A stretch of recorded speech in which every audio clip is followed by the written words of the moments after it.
high level, what does the scripture teach regarding God's plan for Israel and God's plan in and through Israel? You and I, John, are covenant theologians now, so we are not people that see this radical, disjointed disunity between the Old and New Testament. That's not at all what we're saying. Right. So, but having said that, our understanding as covenantal theologians is that God, without question, chose the nation of Israel. They were uniquely adopted by him as his people, and God had specific purposes that he meant to accomplish in and through them.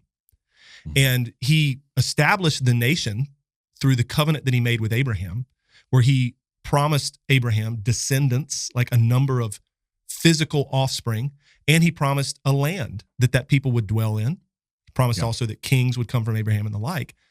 Having said that, later on in the Old Testament. This is all like Genesis 12, sure, 1 through 3. 15, 17, etc. Yep. That's right. That's where all that comes from.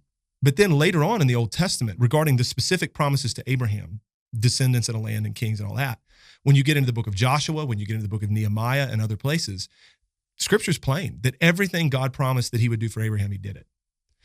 Now, alongside those temporal purposes that God had in establishing a people in a land, what was he ultimately doing? He was using Israel and ministering in and through Israel, working in and through Israel to bring the Christ who would save Israel and who would save the nations. And so the salvation of the nations came through the nation of Israel.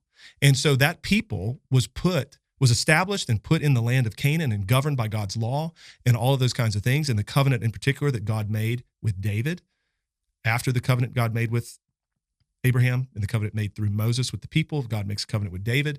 There's a promised son of David who's going to come, who's going to represent the people and save the nation.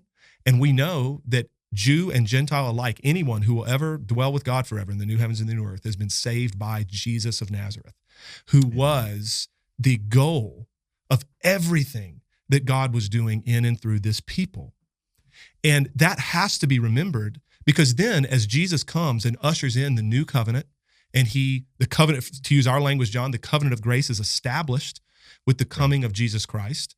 We now have to say that these promises that were uniquely situated in the Mosaic covenant, for example, how God is going to, with this unique people group, this geopolitical entity that is Israel, those things existed, those promises and those verses, like I'm going to bless those who bless you, I'm going to curse those who curse you, existed for a period of time in redemptive history. And then with the coming of Christ, the fulfillment of God's plan is here, and the gospel is now going to go to the nations, and God's people on earth are now the church that includes Jew and Gentile. It's not only a geopolitical entity that is the nation of Israel under the old covenant in the land of Canaan. And so that kind of clear understanding is needed to start to try to parse this out in terms of how we should think about the geopolitical entity that is Israel now, post-1948. Last comment from me, that geopolitical entity is not Israel under the old covenant. That's not how we should understand it. Israel established by the covenants with Abraham, Moses, and David, that nation ceased to be when Rome flattened it.